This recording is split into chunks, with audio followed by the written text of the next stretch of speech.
Welcome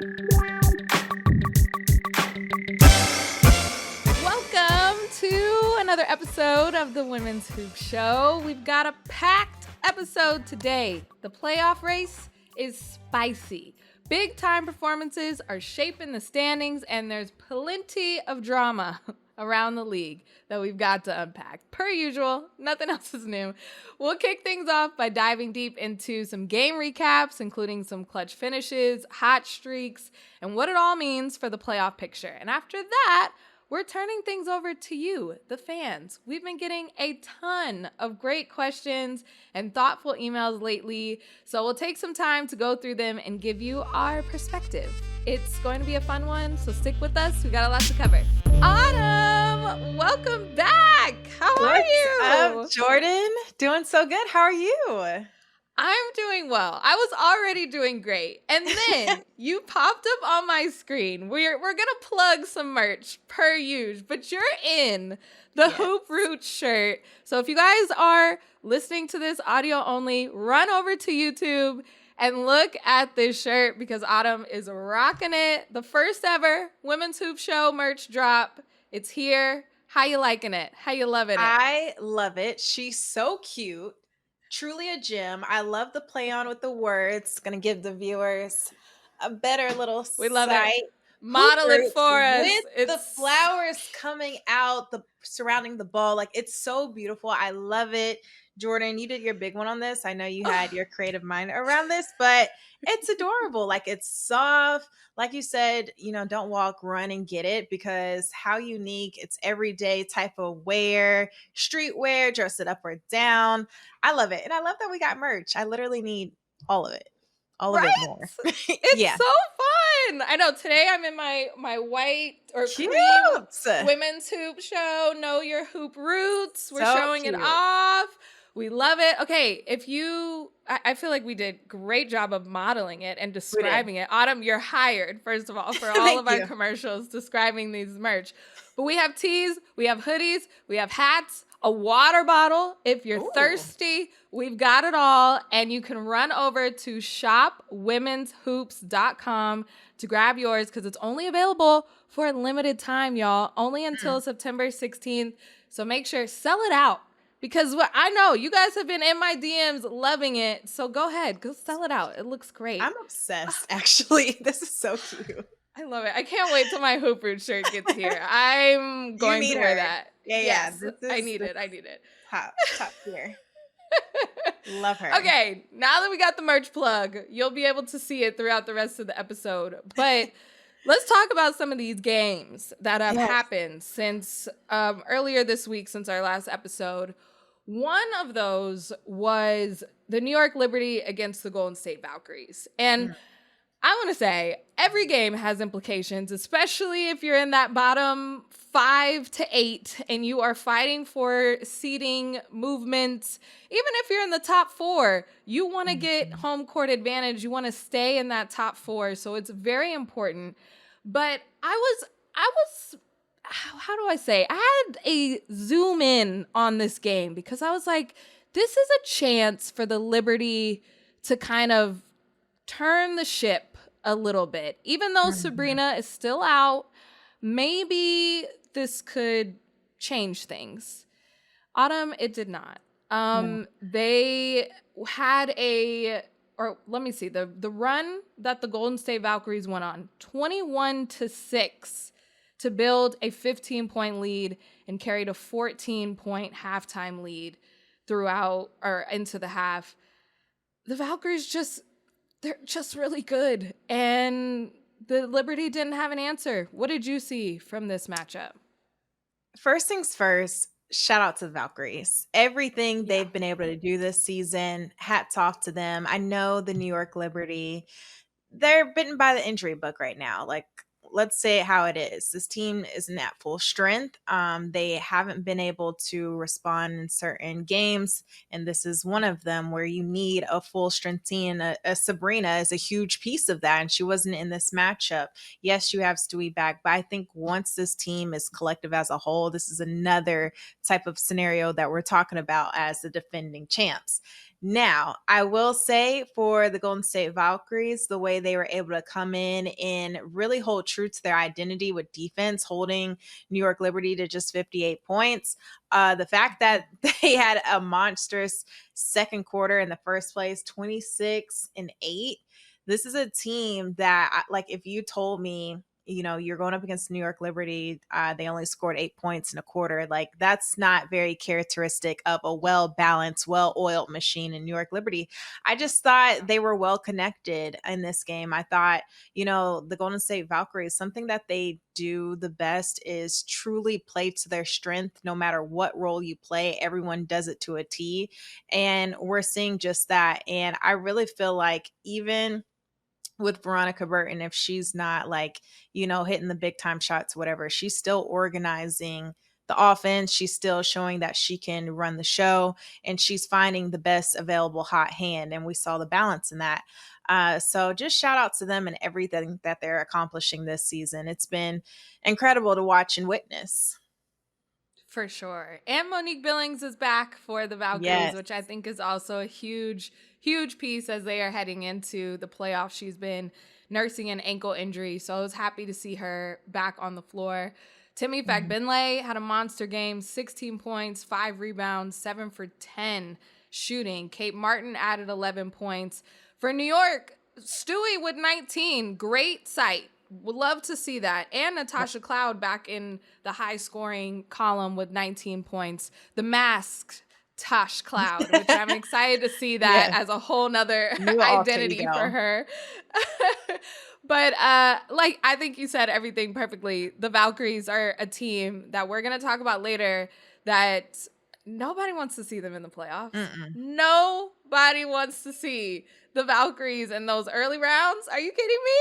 No. They could shake things up. And I think this was one of those games where they just proved that statement right. Like, we are playing well at the right time. So watch out. Watch out. That part. The other game that happened that I had circled was the Fever and Mercury. That was another huge one. The Mercury won that 85-79. The Mercury now are on a winning streak. And Autumn, can I throw a hair stat at you? Because please, I I live for it. I know you do. I live for it every time. So I've been looking at this Phoenix Mercury, and Sammy Whitcomb, she's been rocking a ponytail. Okay, a ponytail for the last 5 games, and they have won all 5 of them. Only you. Yes. My girl does not play, okay? She is going to know all the details. She's going to know everything. Messy Bun Sky, what the record is. Do not play with Jordan, okay? She is getting all the hard-hitting facts together.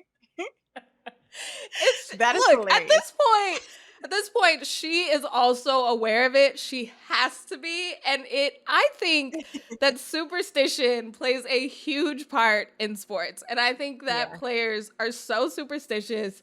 And she had one of her best 3-point shooting nights with this ponytail, 71%. I think that she's going to keep rocking the pony.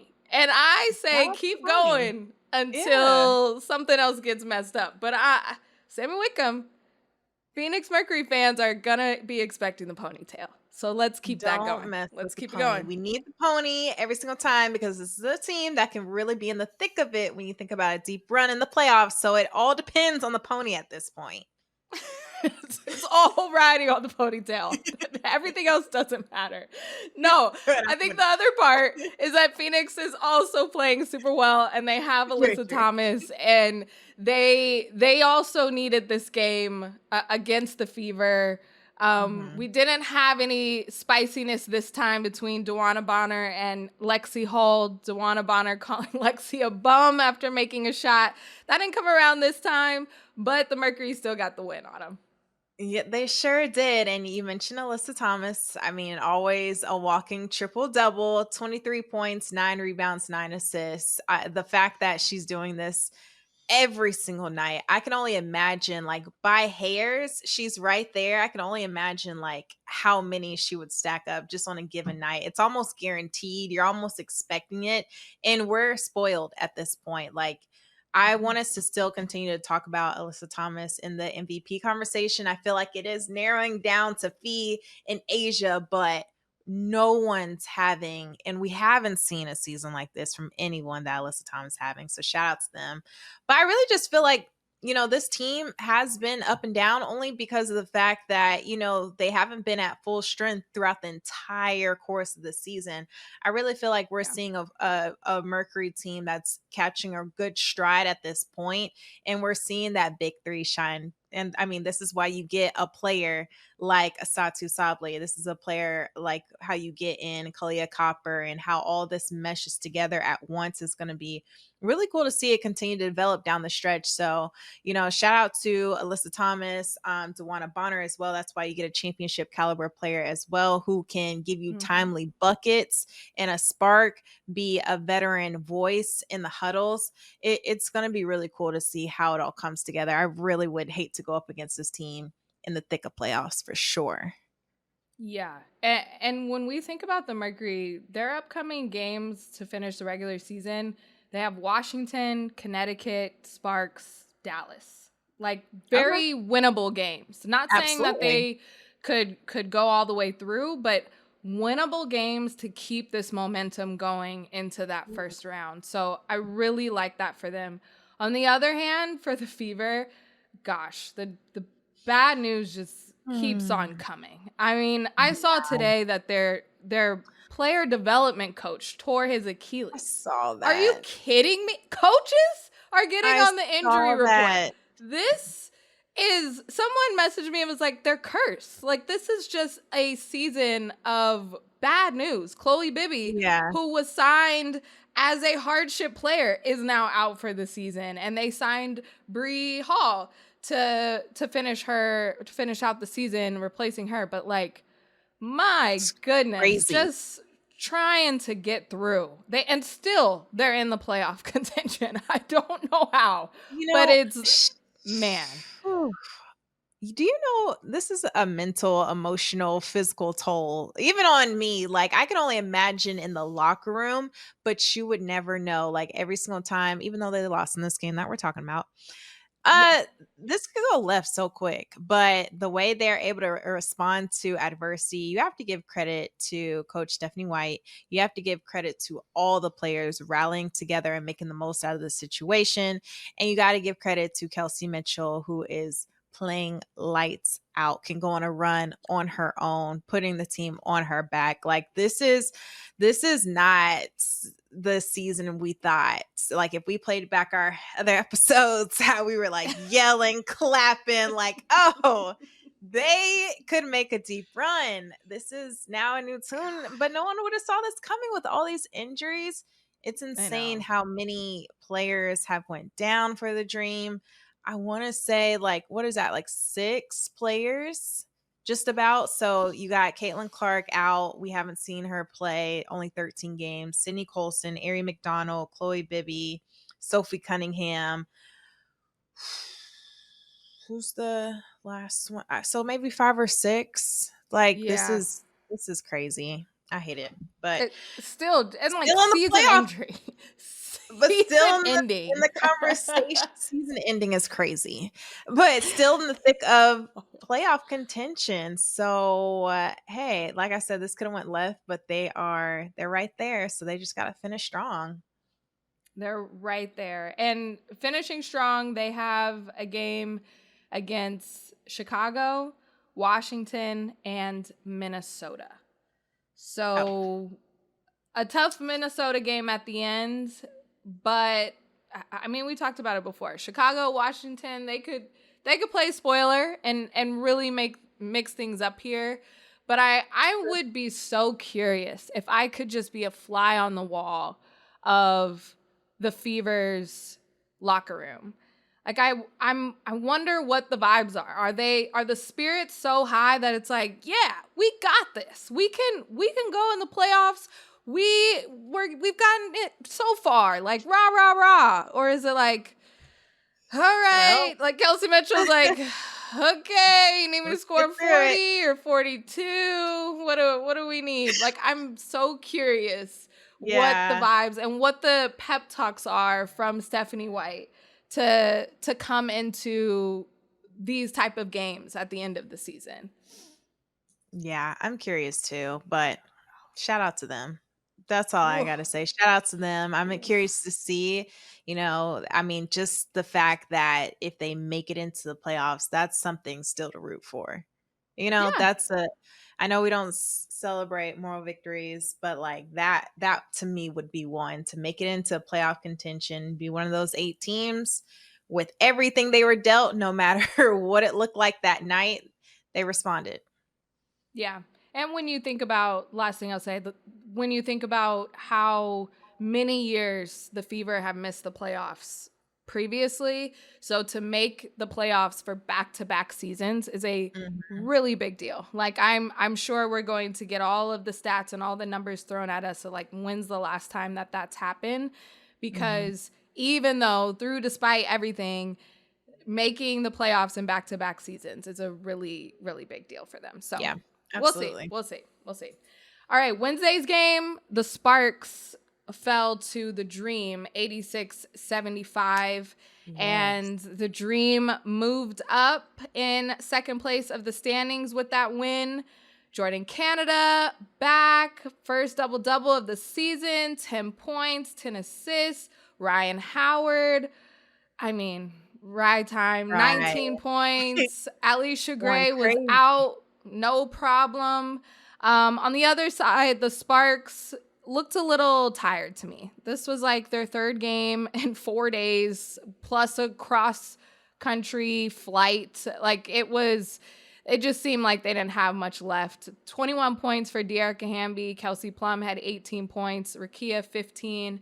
Mm. But now we're getting to the point where they play the Dream again on Friday. The Sparks can't lose really any more games. No, And not at all. their schedule is not favorable for At all. that. Not It's rough. even a little bit. It's kind of rough. And I feel like they have the most games left out of everybody. I don't know how that happened, Mm. but they still have Atlanta again, like I said.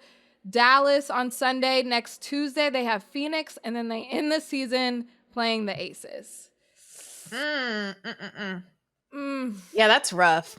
Yeah, I know. I was covering that Spark stream game. That was a goodie. And I thought the Sparks came out really hot, filled with energy. It was a 10-0 run in the first quarter. And then the Dream came alive suddenly. Like, I really think this team is at its best when I'm talking about the Atlanta Dream. I think they're the best when they're moving the ball, having a lot of zip and pops to the ball, and finding the best hot hand. And that night, it was anyone. Like, you think about next man up mentality, no Alicia Gray, and they're still able to find other scoring options. I thought the game really changed in that first quarter when, the Dream needed a little pick me up, is when Maya Caldwell came into the game. Like, she turned things Yes. up and made some huge hustle plays. Ryan, man, I can go on and on about Ryan. Like, I think she's got, like, not like she left it, because I asked her, like, what new gear are you tapping into now that playoffs are here? She's like, this is nothing new for me. Like, I had a Mhm. rough patch, but this is me. This is always me. I had to shake it off. I'm settled in. I'm comfortable now.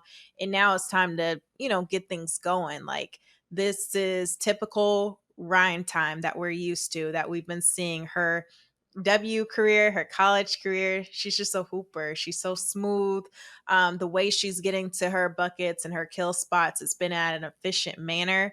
Mhm. And to pick up the slack, not even slack, I would say, but to pick up and fill a void with Leash out, or even when Jordan Canada was out, like, she's asked to Mhm. do so much for this team: play make, defend, rebound, guard the best player. Like, Ryan is handling that so beautifully. And that, like, I just think, as far as Ryan goes, the Dream, they're going to go too. Nas Hillman too, as a sniper. I mean, having that option, Bree Jones is always the answer inside. She has 16 and 13. It's just Mhm. a well-connected group, and Jordan Canada helps that pace. She helps, just on defense too. She's quick and pesky. She can get like disruptive with active hands. She got some blocks as well. So I feel like we're seeing this dream team play its best basketball. Great win over a red hot LA Sparks team that just kind of lost some juice throughout the course of Mhm. this game. Yeah, this is a different team when Jordan Canada is running the point, and it is necessary and needed as they wrap up the season and go into the postseason. Another Mhm. thing about Rye, you mentioned it. She was on Rakia like wherever you go, I'm your shadow. Right on Rice. Wherever you go, I am here. Mhm. Rakia still got 15 points, but she had to work for those 15 points, and I love how Ryan took that personally and that assignment because Rakia has been playing so well, She's been hoop. and Oh my I gosh. loved it. I loved it. I was like, I need a full 40-minute matchup of just them guarding each other and Need one-on-one. it. Like it was so good. So I loved her defensive side, even though she said she's always played defense and this isn't nothing new. But that is Pick up going a to level. it picks up a level, and even Mhm. in the postseason, it's going to make them even harder to beat. If Mhm. your star player is dropping threes and then also defending great players on the other end. If I It's a could add separator. a little bit on Rakia, like I feel like we have talked about, of course, I think Veronica Burton, I think Azrae Stevens, Naz Hillman in the conversation. Rakia Jackson, most improved. Like, I think she needs to be in that mix. This year, one to Mm. year two jump has been phenomenal. She's been hooping. She can go on a run on her own. There's this crazy stat that, like, if Rakia scores about 20 plus points, they're 8-1, I think. I'm going to have to, like, make sure that's right. But it's the way she's able to just play more confident and just be Rakia. Like this is an I've arrived type of game, and this is who she's been. This is, who we thought how her game could translate in the W. It's Mhm. panning out so beautifully. Like I would want her in that conversation for sure for most improved. She's been showing just that in just her sophomore season. It's a good call out. Sophomore slump where? Can't Where? find it. I can't. Doesn't exist for Rakia at all. It's missing. It is non-existent, and I love that for her. I feel like Mhm. it kind of happened even the end of last season. Like post Mhm. All-Star, she just started just getting comfortable with the speed, the physicality, and then now coming into this year, it makes me so excited what year Mhm. 5 Rakia looks like. Like year 7 Woo. Rakia Jackson is going to be so good. Oh my gosh. I So good. need it. Sparks, Wait. get it together. Get it Mm, together to build around the future of Rakia Jackson because she hurry is the up. future. She's a part of it. Yeah. That Need took me it. to a wonderful place. I love that thought. As I a love that Sparks thought. fan, I love that for you. Okay, No. we're going to take a break. And then when we come back, we are going to dive into our mailbag questions. So stick around to see if your question made it into the show. Welcome back to the Women's Hoop Show. And it's mailbag time. I wish we had a cool Ooh. little jingle. I Mail. thought of like Blue's Blues Clues. Clues. Yes. That's Come and get your exactly where mail. my mind went. No, we Okay, need great. one for sure. We need it. We We're need on a the same jingle. We need a page. jingle. You guys, the fans, you guys showed up for the call to action for these mailbag questions, and we put it out there for playoffs, end of the season. Even if you wanted to vent, this is a safe space. Mm. We love you guys, and I feel like we got some of those venting. Not even questions, just concerns that you have. Yeah. So we see those, we hear you, we're with you, but also some really good thought-provoking questions. So let's start with a theme that 4 or 5 questions came in that were all about playoff upsets and what our Okay. predictions are. So let me read a couple of these off.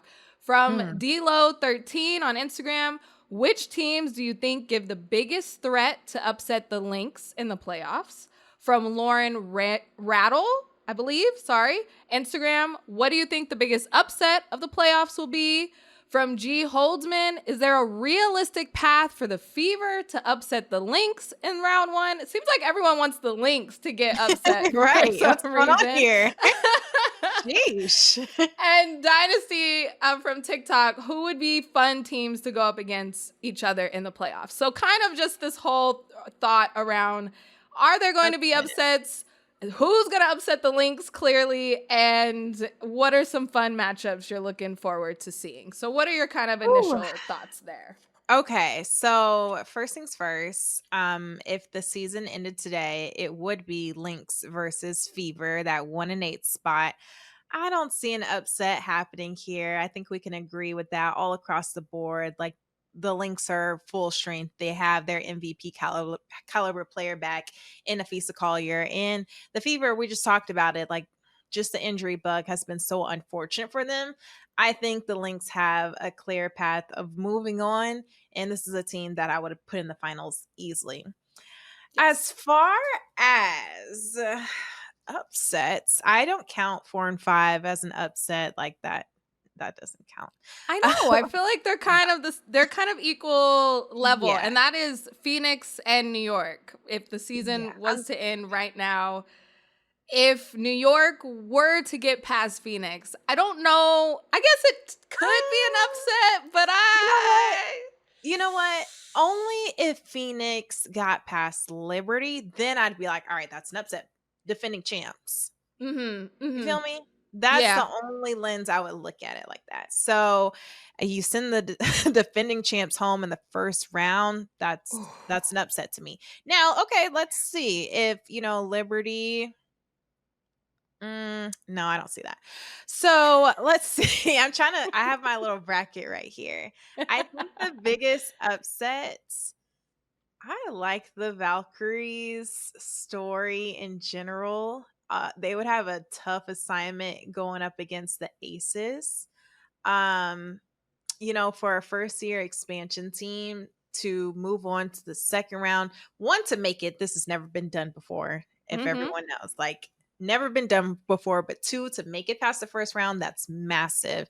And two, the dream in Seattle right now, 2-7, Seattle being at 7, the fact that this has been such an inconsistent squad with the Storm, if they take down the dream, to me, I don't know if I would call that a upset also, because Seattle shouldn't be down there. In my opinion, they have not played up to their expectations, their standards. So to me, this is very equally matched. Like, I would call this a 4 and 5 type battle. So the biggest upset that I can see that's realistic, and I don't even know if this is even going to happen because the Aces are on a heater right now. 6 Valkyries taking down 3 Aces. Yeah. I like that a lot. I just looked up real quick what's the regular season matchup between Golden State and the Aces, and Golden State is 1-3 against them. So it was that first win where they blew them out 95-68, if we remember that. And then the other games have been pretty close though. Like, not too many far. It was 104-102, which is a really high scoring game. And then we had 78-72. So close matchups. But like you said, this is a different Aces squad right now. So different. Yeah.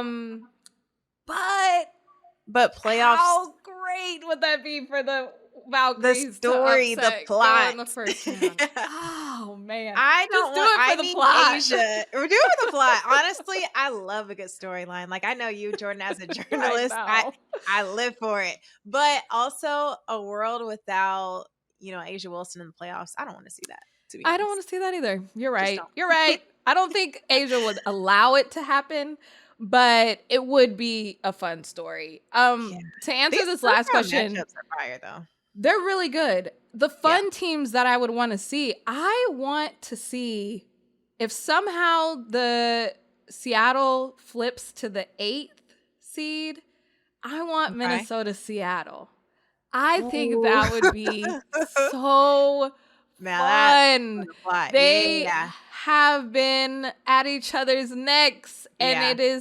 it would be fun because Seattle, even though they're at the Ooh. bottom, one of the only few teams that have beat Minnesota multiple times. The Dream is the other team.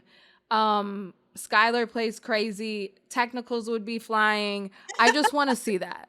I think that would be fun Electric for all of sliding us. everywhere. Everything. And you Literally. know they ain't forgot that. So Uh-uh. they I think that would be fun. But hopefully that answers your guys' questions about some upsets.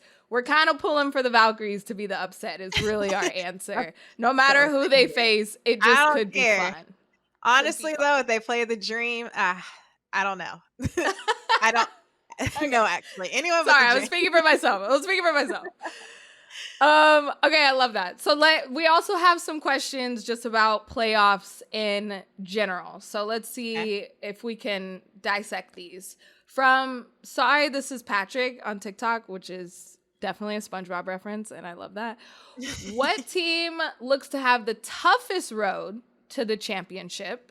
/ do you think the Liberty can make it to the finals? From Michaela on TikTok, what do the Aces need to do to win it all?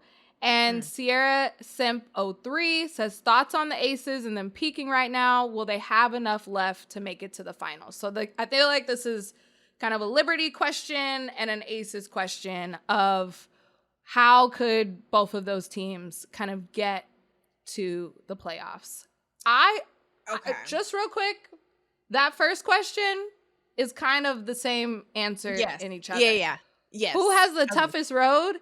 It is the New York Liberty. Yeah. It is the New York Liberty. I think the 5 spot is the hardest spot right now. You Mhm. don't have home court advantage. You have to play the Phoenix Mercury the first round. If you, by a miracle, get through Phoenix, you have Minnesota waiting for you in the next Yikes. round to go to the finals. Mhm. That is a really tough road. And I don't know. I'm like, why? I wouldn't want to be 5. Like No. somehow you want to get out of that, but I don't know if they can. No. Yeah, the injuries again kind of dug them in a hole. And the 4 and 5, that's always a tough matchup. Like, weren't the Aces in this predicament last year? I think so. I And think then so. so they had to play. Yeah, so yeah, it's always a sticky situation being that team at the 5. You're not on your home court, and the fact that you have the links no matter what, like having everyone full strength, working a little bit harder versus a team that, you're going to probably go the full length with, best of 3 in the first round. You want rest too. You want to get it out of there 2-0 possibly if you can, but to go to extent of all 3, try to stay fully healthy, which we haven't seen that for the Liberty as of late. And now you have to go up against a full strength Lynx team in the next Mhm. round. That's a lot. So you hit it on the head, Jordan. Like, I agree with you. It's no one else but the Liberty. They have the hardest, toughest route to get back to the final stage. And since we are talking Aces, I think they would have the next one, in my opinion. And it kind of goes hand in hand with the Dream, too. Like, if Mhm. they face off versus each other, this is always a matchup that we just saw that could be interesting. Like, you have a great fan base that shows up for the Aces, and then when Asia comes down, you saw it. Like, they Ooh. ride for her as well. And this is a tough team who's clicking on all cylinders. What does Aces need to do to win it all? Exactly what they've been doing out of the All-Star break with, Jewel Lloyd finding her confidence, her swag back, being that timely scorer that they've needed to open things up for Asia Wilson. Asia Wilson is always the answer inside. She's been consistent in that steady Eddie. Nalissa Smith has been able to stretch the floor, put the ball on the deck, bang down low to have more room for Asia to operate. I think this has been a great pairing. Mhm. Just the scoring and the supporting cast around Asia has to show up every single night. Chelsea Gray, we are seeing Chelsea Gray back in full form. Jackie Young as well. This is the standard for the Aces, no matter what.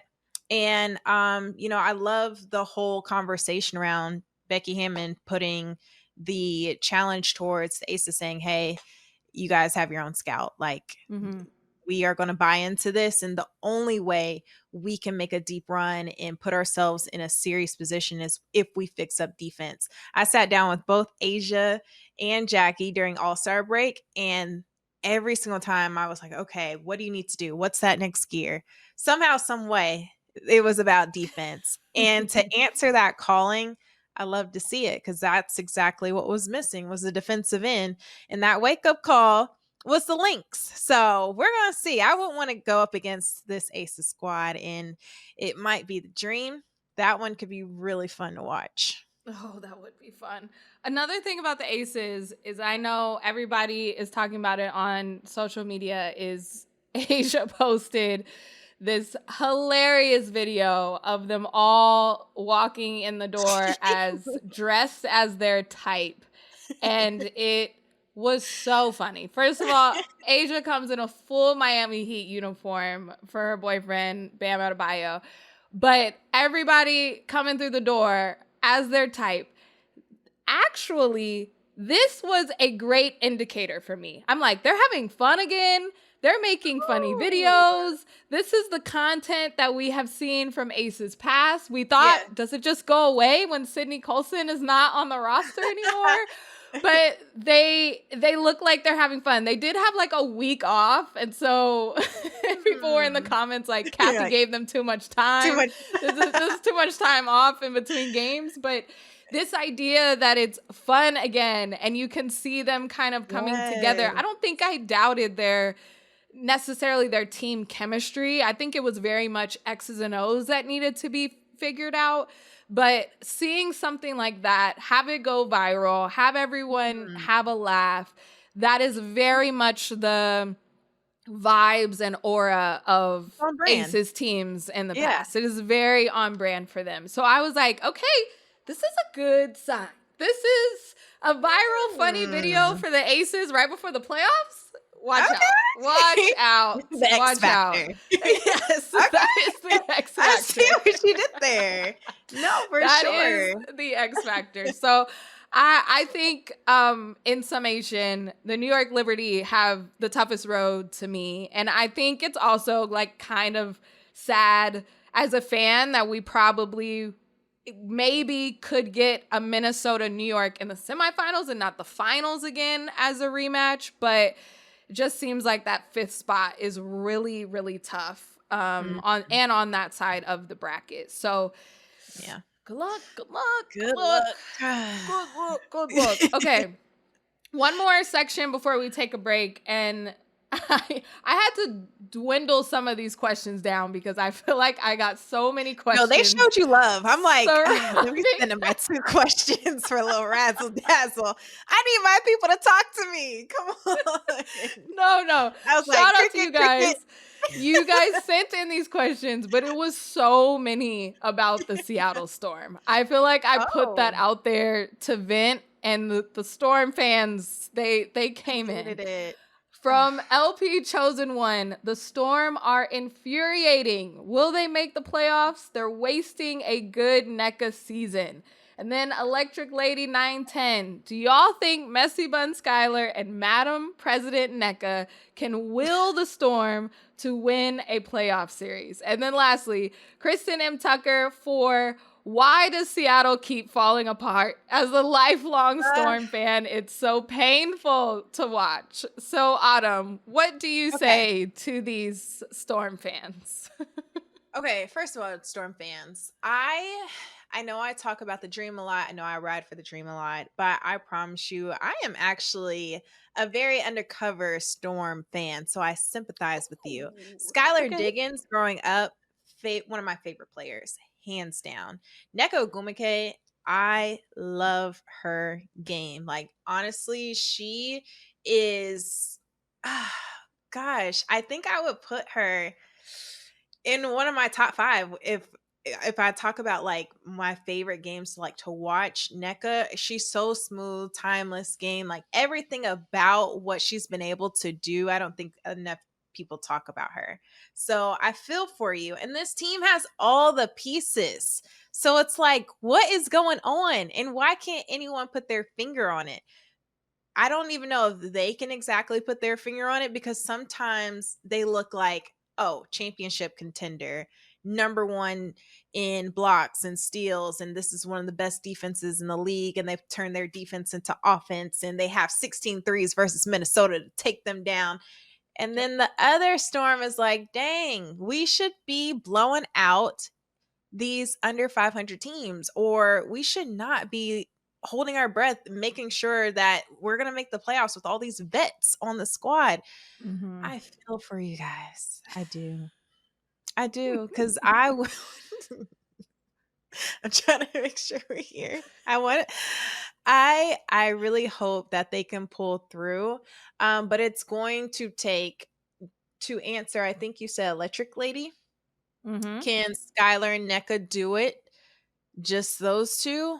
I think they can give you what you need, but that can't be it.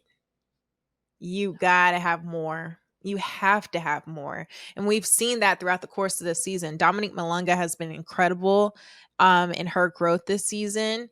Brittany Sykes was added to this team for another punch. They got Erica Wheeler, who can be that energizing bunny for this team. But it's super inconsistent outside of Nneka and Skylar. So that shows me like with this deep, every team is deep. You need Mm-hmm. a supporting cast. So I don't think it can just be those two that, you know, wins a playoff series. Yeah, In my opinion. I'm with you. Storm fans, let's just take a deep breath. Let's just Sorry. inhale. That was me venting. 1, I 2, feel a little 3. better. Exhale. I'm steady breathing. Like, I'm gonna hold your hand when I say this. Whether you are sitting at that 8th spot or that 7th spot, it's gonna be tough. It's gonna be tough for you guys to win a playoff series. Not saying it won't be exciting, or maybe even down to the wire. But I think it's going to be tough because of what you said, Autumn, the inconsistencies. And when you get to the postseason, sometimes, and I feel like I say this every year, it's almost not about the superstars. It's not, they kind of cancel each other out with the superstar on the other team because there is going to be a superstar on the other team because we're in the playoffs. So what are the others going to do? What are you going to get from Erica Wheeler? What are you going to get from Ezzy Magmagor? What are you going to get from Gabby Williams? Like, is one of those players going to have an explosive game? Maybe that would help your chances. But Nneka got you here. You can't expect her and everybody to jump on her shoulder for these next couple games in the playoffs. It has to be a team effort and more of the other team's others and the Seattle Storm others. And if you win that battle, if you win the bench battle, which you have done before, then that could make it interesting. But it's the roller coaster ride that I'm sure all Storm fans want to get off of. Yeah, look at the scenarios. Like, okay, if they stay at 7, they face the Dream. If they go to 8, they play the Lynx. If they go to 6, they play the Aces. Like, none of these are great scenarios. You need everybody. You need everyone. And to your point, the others, you think about New York Liberty last season, you had a Niara Sable who had crucial minutes. You had Leonie Febish who had phenomenal buckets down the stretch. Like, you have to have the others shine whenever Sabrina, Stewie, JJ is going off. You need that extra punch at the end of the day. Yep. I don't know if that helped Storm fans, but I will say that we love you, and at least you got a Sue Bird statue. Yep. Good on you. Jordan, please. I'm rooting for all Storm fans. We're in this together. We're all stressed. I'm rooting for you. I'm rooting for y'all. Look, I tried to give you the recipe. I gave you the hair stats. I told you what you need to call Skylar and tell her to do a messy bun. Messy bun. That was my Please. contribution. We That saw was it in Unrivaled. We need it. That's all I got for you. That's all I got for you. Okay. Let's step aside. Let's pay some bills. But on the other side, we have a couple more questions around coaches and the MVP race that you don't want to miss. Welcome back to the Women's Hoop Show mailbag episode. Okay, we have a couple questions left that are super good and super interesting. So first section is about coaches, because we have talked about them all season long. The new ones, the old ones. The Robin from TikTok says or asks, which first-year coach might get another year and which won't? Oh! I'm picking two. Go for it. Who definitely will be back. Carl Smesco, Atlanta Dream, Natalie Nneka, Golden State Valkyries. That's easy. Easy. Easy money. I'll start with the Atlanta Dream. Carl Smesco. I love the fact that his winning mindset, his winning formula has translated effortlessly to the W. This was one of the most winningest coaches in college basketball.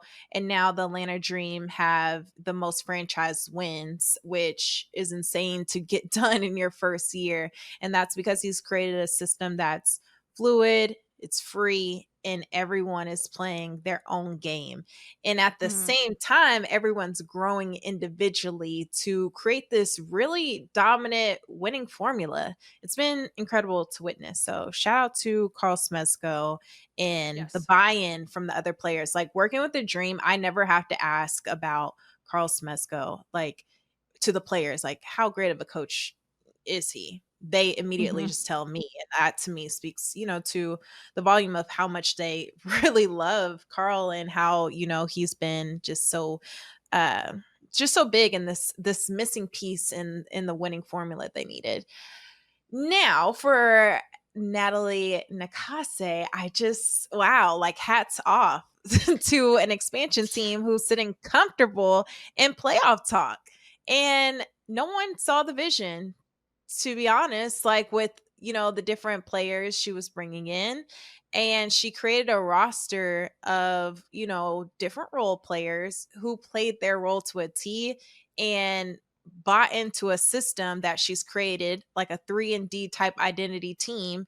And everyone works together so well. Everyone plays 110% all the time. That's what she wanted. There was no vision. There was no secret sauce. She wanted players to play for her and play for, 40 minutes hard, have grit, have hustle, have a chip on their shoulder, be gritty. And every single player has bought into that unselfishly. And this is without a superstar. Like in the making, it was going to be Kayla Thornton. She went down. Monique Billings has been in and out of this lineup. Tiffany Hayes is a well-known name. But other than that, like you have stars like a Veronica Burton, who's kind of been under the radar. If you know, Veronica Burton's been this type of player. But it took finding hidden gems from every single team to create something beautiful. She saw the vision. So shout out to her. The short answer is the coaches that made it to the playoffs have a great chance. Yeah, that's a great way to put that. But also the ones that had the most buy-in. I truly believe that. And the other coach that I would add in here is the Connecticut Sun coach, Rashid Mezian, because I do think that it was that expectation. Like the expectations mirrored the season a little bit. Like we were in a rebuilding year. So you're kind of coming in and this is the first year of what could be a long tenure. And that kind of goes with the other question from Coach Fern PE. Are the Sun giving me false hope for the future with Rivers, Edwards, and Morrow?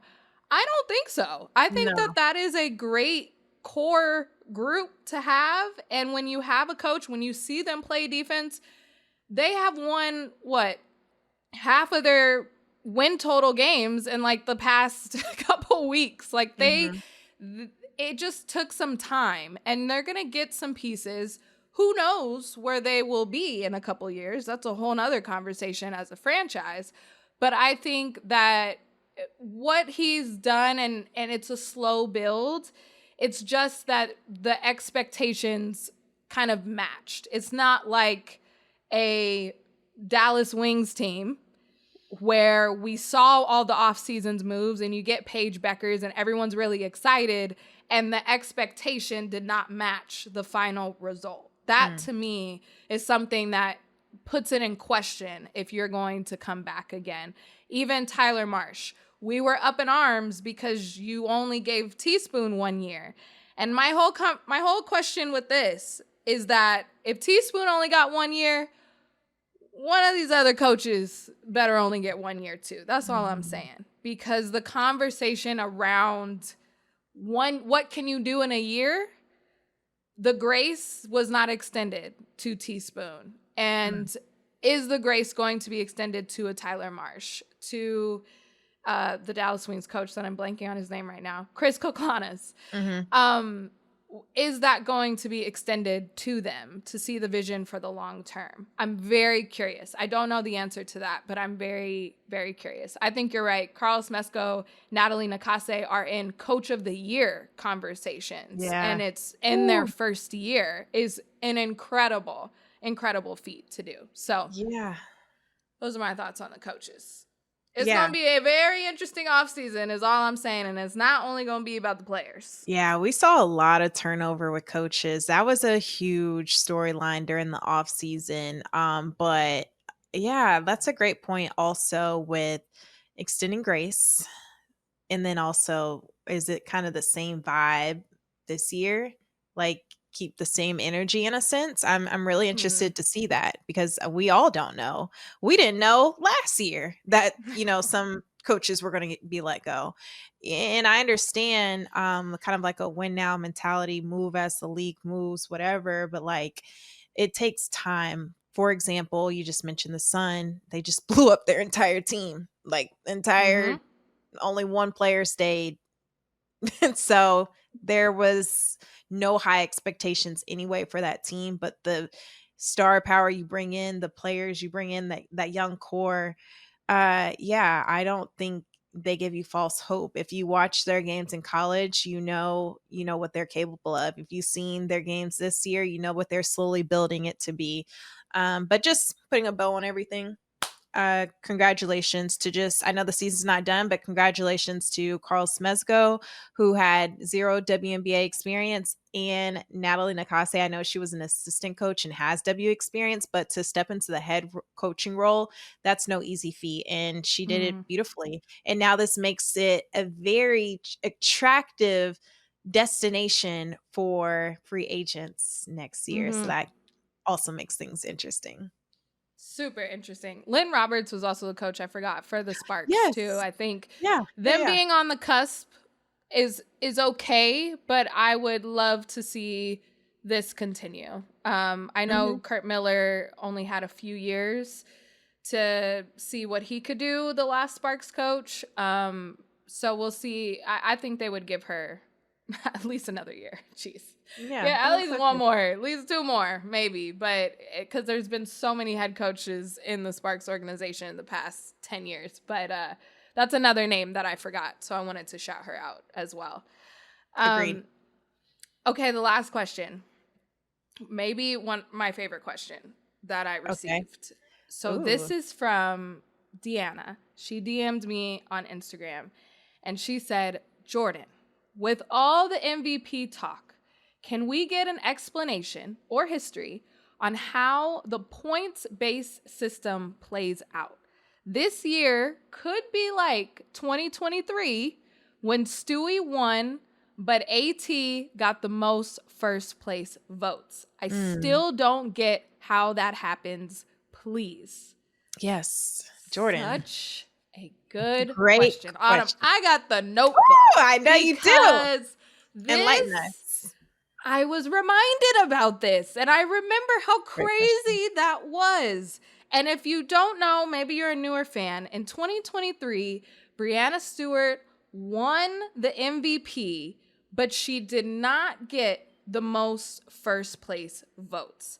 And everyone was so confused. I thought whoever got the most first place votes wins, but that's not true. The MVP is a ranked voting system. So just to give an overview, if you have a first place vote, you get 10 points. A second place vote, 7 points. Third place vote, 5 points. Fourth place vote, 3 points. And this was also the year that A'ja Wilson got the famous fourth place vote. So she only got 3 points. We still want to know. We still want to know who did it. I want the documentary to come out, the investigation of the person finally speaking up on who gave A'ja the fourth place vote. But it turned out to be very crucial. So how it broke down, Stewie had 20 first place votes. So again, those are 10 points each. Then she had 23 second place votes, 7 points each, 17 third place votes. And this was kind of a race between Stewie, AT, and A'ja. So Alyssa Thomas had 23 first place votes, but only 12 second place votes and 25 third place votes. So she had her most votes with the least amount of points, even though she had the most first place votes. When we talk about the MVP race being with 3 people, Napheesa Collier, A'ja Wilson, and Alyssa Thomas, that means the voting can be spread throughout those 3 people. And that is essentially what happened in 2023. This, in 2023, was only the second time that has happened. The first time was in 2005 when Lauren Jackson received more votes for the top spot, but Sheryl Swoopes won the award. So this ranking system has been in place for a while, but I want everybody to know that it's not just when you get a ballot, they're like, who's your MVP? You have to rank them, and you get points based off of your ranking system. So it could be that case this year. It could be everyone saying, you know, I don't know who's first, but I definitely know who's second, and that gets more votes, technically. So then you could win the MVP. Yeah. Ooh, because what do you deem important also? I think this has been a 3-person race, and you can hear different answers across the board. There's not a clear-cut answer from anyone at this point of the season, and we're only one more regular season, or excuse me, one more regular week left. Yikes. And no one could tell you, okay, now I do think this Minnesota Vegas matchup is very interesting tonight. Locked into that for sure. But yeah, it's not clear cut. I could definitely see that playing a factor into this race as well, which makes things a little dicey. Ooh. A little dicey. It also just perpetuates this storyline of Alyssa Thomas continually coming up short.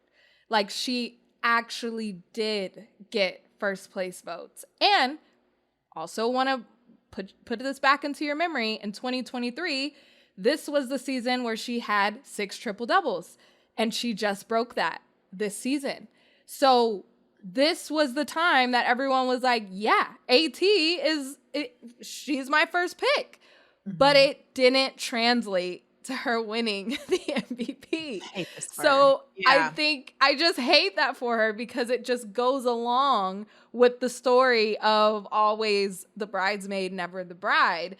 Could that happen this year? Could the reverse happen and it actually work in her favor with the votes? So that is something that I'm so happy Deanna brought to my attention again, because Great question.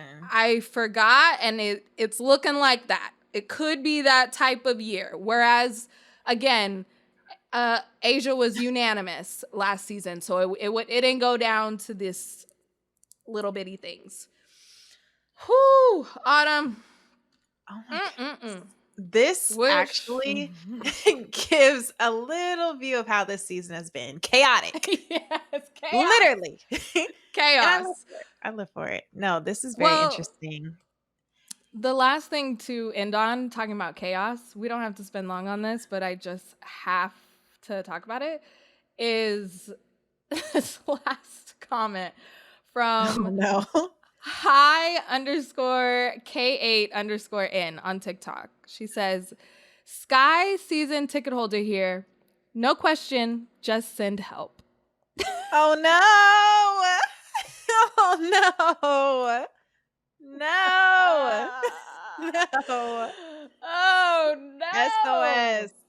Oh no. I'm So if the sorry. Sky season wasn't more in flames already, I should say, Angel Reese talked with a reporter from the Chicago Tribune and kind of let everything out. I think she really did a great job articulating what she wants from this organization, how she wants the Sky to be more aggressive in free agency, what her dream scenario looks like, but then also saying, if you guys don't get it together, I want to stay here for my career, but I will go look at other options because I don't want to stay here in this. But the quote that kind of went through the airways was, quote, I'm not settling for the same shit we did this year. We have to get good players. We have to get great players. That's a non-negotiable for me. And it just kind of, would have been a great thing to say like next week. But the fact that you still have to kind of play with the same team that got you through this season just made it a bit awkward. But Autumn, I don't think she was wrong. The timing wasn't the best, but I'm not mad at her for saying it. I'm pretty sure she meant it with great intention. Like, she even said it herself. She's apologized to her teammates. They've been in the thick of this too, trying to figure out with her. I mean, after all, they did lose their starting legendary point guard in Courtney Vandersloot, and that's when things kind of like deflated all the air out of their balloon in a sense, which was very unfortunate to see. Angel Reese was in and out with injury, and the pieces that they had trying to bring in, they didn't really bring anything during the offseason trade, stuff like that. So I understand what she's saying, and when you look at the future, what does that look like? The timing, not the best, because you might be a little frustrated right now. Like, you guys aren't in the playoffs. You're playing spoiler at this point, and it's just kind of probably like, dang, is she talking about me? What do you mean? Yeah. But I think she did the best she could in trying to articulate she wants more for this franchise and for herself, because she's a winner. She's a champion. She's won at the collegiate level, and this isn't something she's used to. Now, 2 years in, it's going to be a slow build, but if we're going to have a slow build, what does that look like in year 3, year 4? We got to be building towards something. You know what I mean? I think that's probably how she was trying to say it. And I don't think she's wrong for it. I don't think so either. And the last thought, the thing that I thought about actually when I saw this is, one, good for her for using her platform and her voice to get to the people that will make these decisions, which is the front office. Unfortunately, her current teammates maybe didn't love it, but that's okay. The other thing that I thought of was how the Indiana Fever saw their superstar in Caitlin Clark, and they immediately built around her. Immediately. Yes, injuries happened. Things happened. DeWanna Bonner leaves. But I'm just thinking of the offseason. The offseason, they did not waste time. They said, oh, we have to move now. We have a rookie who is great, and we are going to build around her. That is the most recent example, but that has been done by so many other people. I think of the Aces. They said, oh, we have an Asia Wilson. Let's build around her soon. Let's keep getting these draft picks. Let's hold on to these draft picks. Let's build around our superstar. And I don't blame Angel for saying like, wait, can I have that as well? Yeah. Like I was second in Rookie of the Year conversations. Like I've set all these records for double doubles. I've brought you more attendance, more fans and eyes than you've ever had before. Can you build around me a little bit? Like, can I get some of these good players too? And it feels like her organization is just like leaving her out to dry. So this is her saying, I can't do anything because I'm on a rookie contract. So can you help me out, please?